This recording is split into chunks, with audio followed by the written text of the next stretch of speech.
Bismillahirrahmanirrahim. Assalamualaikum warahmatullahi wabarakatuh. Alhamdulillahilladzi arsala rasulahu bil huda wa dinil haqq liyuzhirahu 'alad dini kullihi wa kafa billahi shahida.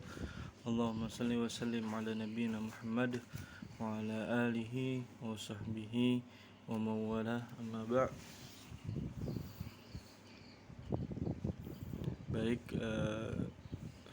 Bapak-bapak di perkuliahan Hukum Perdata Islam di Indonesia kelas RPL yang dimuliakan oleh Allah Subhanahu wa taala.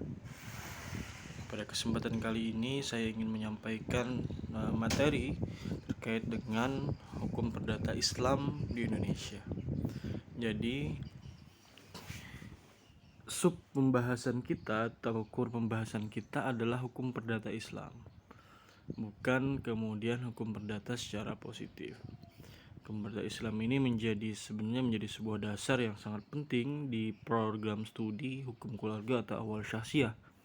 Kenapa? Karena inilah yang kemudian menjadi dasar utama, bahkan dulu nama prodi hukum keluarga itu adalah hukum perdata Islam atau peradilan agama. Nah, disinilah kemudian kita menggali bagaimana hukum perdata Islam itu menjadi dasar dalam program studi awal syahsiah. Kita coba uraikan pengertian hukum perdata Islam di Indonesia ya. Wah, ini cukup menarik ketika kita lihat bahwa hukum itu kemudian peraturan atau adat yang secara resmi dianggap mengikat yang dikukuhkan oleh penguasa atau pemerintah. Undang-undang, peraturan dan sebagainya untuk mengatur pergaulan hidup masyarakat. Jadi hukum itu bisa dikatakan sebagai kaidah atau ketentuan atau sebuah norma yang harus ditaati oleh masyarakat. Aristoteles kemudian mengemukakan bahwa hukum adalah kumpulan peraturan yang tidak hanya mengikat masyarakat, tetapi juga hakim atau pemerintah juga ya. Nah, lalu apa itu hukum perdata? Hukum perdata itu ketetapan yang mengatur hak dan kewajiban antar individu dalam masyarakat. Bedanya perdata dan pidana itu, kalau perdata itu objeknya adalah individu, kalau pidana adalah kepentingan umum, itu bedanya. Jadi kalau perdata itu antar individu dan individu dalam masyarakat. Nah, kalau secara hukum positif, hukum perdata itu berawal dari bahasa Belanda, yaitu burgerlijk recht ya, atau dalam kitab undang-undang hukum perdata itu burgerlijk wetboek, kitab warisan Belanda, kolonial Belanda. Nah, sedangkan menurut Prof. Sudikno Mertokusumo, hukum perdata itu adalah keseluruhan peraturan yang mempelajari mengenai hubungan antara orang yang satu dengan yang lainnya dalam hubungan keluarga dan dalam pergaulan masyarakat. Nah, apa kemudian hukum perdata Islam itu? Agak terpotong ya slide-nya, mohon maaf. Padahal enggak, tapi karena mungkin di HP. Jadi, hukum perdata Islam adalah hukum Islam yang telah berlaku berdasarkan Al-Quran dan hadis yang diberlakukan secara yuridis formal atau menjadi hukum positif dalam tata hukum Indonesia. Isinya dalam lingkup muamalah berdasarkan peraturan perundang-undangan. Jadi hukum perdata Islam itu adalah hukum Islam yang bersumber atau berdasar kepada Al-Quran dan hadis yang dipositivisasi atau diberlakukan secara yuridis formal atau menjadi hukum positif di Indonesia. Jadi hukum Islam yang jadi hukum positif atau peraturan perundang-undangan dan wajib diikuti oleh warga negara Indonesia. Nah, kalau kita tarik sejarahnya dan kita tarik sebuah makna bahwa sebenarnya Indonesia itu bukan negara Islam. Indonesia bukan negara Islam. Indonesia tidak menyatakan bahwa menjadi sebuah negara Islam, tapi Indonesia adalah negara kesatuan dan sila pertama adalah ketuhanan yang maha esa. Kalau kita tarik sejarah bahwa kemudian dulu sempat di Piagam Jakarta kan sila pertama itu awalnya adalah menjalankan syariat Islam, tapi di detik-detik terakhir berubah menjadi ketuhanan yang Maha Esa, dan konsekuensinya Indonesia bukan negara Islam, tapi negara kesatuan yang menjunjung tinggi perbedaan ya. Nah, tapi produknya adalah kemudian adanya hukum-hukum Islam yang jadi hukum positif. Yang sebenarnya ini adalah politik garam dari founding father kita. Apa artinya politik garam? Jadi para pendiri bangsa tidak ingin kemudian Islam itu seperti lipstik yang hanya nampak cerah di depan, tapi inginnya seperti garam. Garam itu dimasakkan terlihat nggak garamnya, tapi rasanya terasa. Tidak terlihat tapi rasanya terasa. Kalau nggak ada garam maka kurang. Nah, itu kemudian yang diinginkan. Makanya ada positivisasi hukum Islam. Nah, yang ada sekarang ini banyak peraturan yang dari hukum Islam itu, misalnya hukum perkawinan. Ada Undang-Undang Perkawinan nomor 1 tahun 74 yang direvisi menjadi Undang-Undang nomor 16 tahun 2019. Ada masalah undang-undang atau kewarisan, wasiat, hibah, zakat, perwakapan, serta ekonomi syariah. Ada kompilasi hukum Islam. Itu beberapa produk hukum yang kemudian disebut dengan perdata Islam. Mari kita lihat sejarah lahirnya hukum perdata Islam. Kita lihat kajian historis dulu ya. Kajian historisnya terbentuknya hukum perdata Islam di Indonesia. Fase awal masuknya Islam ke Indonesia, kemudian ada 3 fase yang saya bagi ya. Awal masuknya Islam ke Indonesia, fase masuknya kolonialisme Barat, kemudian fase penjajahan Jepang, dan sampai sekarang jadi fase setelah kemerdekaan. Jadi eksistensi hukum Islam kita ketahui bahwa dalam sejarah bahwa Indonesia itu Islam belum datang, tapi agama yang ada dulu adalah Hindu-Buddha atau paham-paham animisme dan dinamisme. Dan di kerajaan-kerajaan dulu, kerajaan setelah ada kerajaan Samudra Pasai pertama dan dilanjutkan kerajaan-kerajaan Islam yang lain, eksistensi hukum Islam itu menurut dengan kebijakan kerajaan-kerajaan, kebijakan para sultan-sultan atau raja-raja di kerajaan Islam. Tapi setelah itu berubah ketika datangnya Hindia Belanda yang mulai menjajah dengan berkedok POC ya. POC itu awalnya syarikat dagang, tapi akhirnya lama-kelamaan menjajah.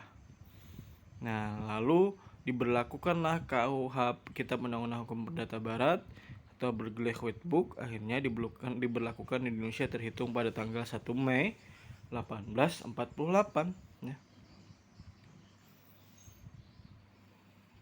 Dalam Statuta Batavia yang ditetapkan pada tahun 1642 oleh VOC dinyatakan bahwa hukum kewarisan Islam berlaku bagi para pemeluk agama Islam. Jadi tahun 1642 itu pun ada hukum kewarisan Islam yang dinyatakan oleh Belanda berlaku, tapi untuk pemeluk agama Islam. Jadi tetap diakomodir pada waktu itu ya. Kemudian ada kompilasi hukum kekeluargaan Islam yang telah berlaku di tengah masyarakat. Upaya ini diselesaikan pada tahun 1760. Kompilasi ini kemudian dikenal dengan Compendium Fraser ya. Ada ya kompilasi hukum kekeluargaan Islam telah berlaku di tengah masyarakat. Kemudian upaya kompilasi serupa dilakukan di berbagai wilayah ya. Nah, masuk ke fase kolonialisme ya, kolonialisme. Belanda ingin menata kehidupan hukum di Indonesia dengan hukum Belanda dengan tahap-tahap kebijakan. Ada 2 teori yang kemudian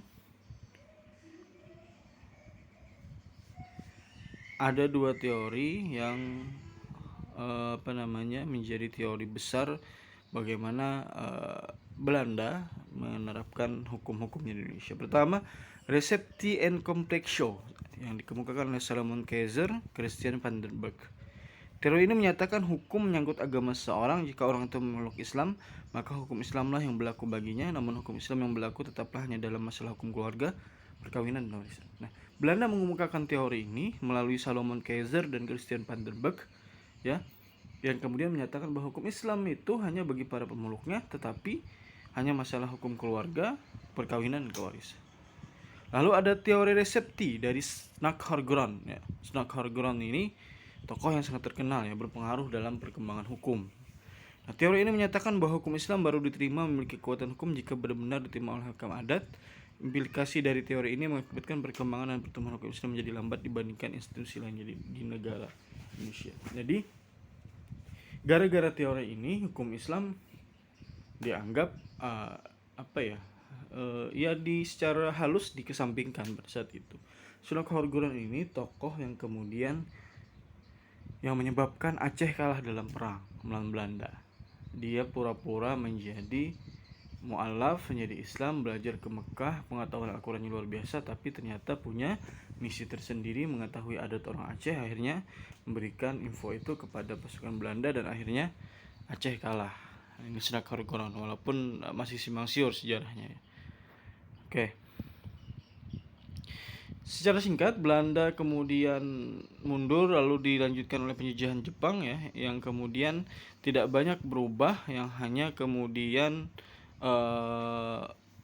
mengeluarkan berbagai peraturan, di antaranya Undang-Undang 1 tahun 42 yang menegaskan bahwa pemerintah Jepang meneruskan segala kekuasaan yang sebelumnya dipegang oleh Gubernur Jenderal Hindia Belanda. Ketetapan baru ini tentu saja berimplikasi pada tetapnya posisi keberlakuan hukum Islam sebagaimana kondisi terakhir di masa pendudukan Belanda. Ada beberapa kebijakan oleh Jepang. Yang pertama, janji Panglima Militer Jepang untuk melindungi dan memajukan Islam sebagai agama mayoritas penduduk, khususnya Pulau Jawa. Ini janji Panglima Militer Jepang. Yang kedua, mendirikan Somobu, kantor urusan agama Islam. Jadi KUA itu di masa penjajahan Jepang sudah dijanjikan adanya KUA, ya, yang dipimpin oleh orang pribumi sendiri, orang Indonesia. Nah, kemudian mengizinkan berdirinya ormas Islam seperti Muhammadiyah dan NU. Walaupun Muhammadiyah sudah 1912 berdiri, kemudian NU 1926. Nah, menyetujui berdirinya Majelis Syura Muslimin Indonesia Masyumi pada bulan Oktober tahun 43 dan menyetujui berdirinya Hizbullah sebagai pasukan cadangan yang mendampingi berdirinya PETA. Kemudian berupaya memenuhi desakan para tokoh Islam untuk mengembalikan kewenangan pengadilan agama dengan meminta seorang ahli hukum adat pada bulan Januari 1944 untuk menyampaikan laporan tentang hal itu. Namun upaya ini kemudian dimentahkan oleh Sopomo dengan alasan kompleksitas dan menundanya hingga Indonesia merdeka. Jadi pengadilan agama itu sudah ada di masa penjajahan Belanda, tapi sempat dinonaktifkan, tapi ya tetap kalah dengan ketentuan Belanda. Pernah nonton mungkin atau baca novel tentang Bumi Manusia karangan Pramudia Anantatur, itu ada pertentangan antara hukum Islam dan hukum Belanda. Oke. Nah, perdebat akhirnya, ya, secara singkat Jepang kan menjanjikan kemerdekaan, ya, bentuk BPOPKI, PPKI dan segala macam. Nah, perdebatan panjang tentang dasar negara di BPOPKI kemudian berakhir dengan lahirnya apa yang disebut Piagam Jakarta. Kalimat kompromi paling penting Piagam Jakarta terutama ada pada kalimat. Jadi sila pertama ketuhanan yang Maha Esa itu awalnya adalah di Piagam Jakarta, bunyinya adalah negara berdasar atas ketuhanan dengan kewajiban menjalankan syariat Islam bagi para pemeluknya. Dan ada kompromi dari para pendiri bangsa yang mengubah menjadi ketuhanan yang Maha Esa. Ya, jadi seandainya bunyinya seperti ini, maka Indonesia adalah negara Islam. Tapi ternyata dirubah dengan berbagai kompromi, akhirnya menjadi negara kesatuan. Oke.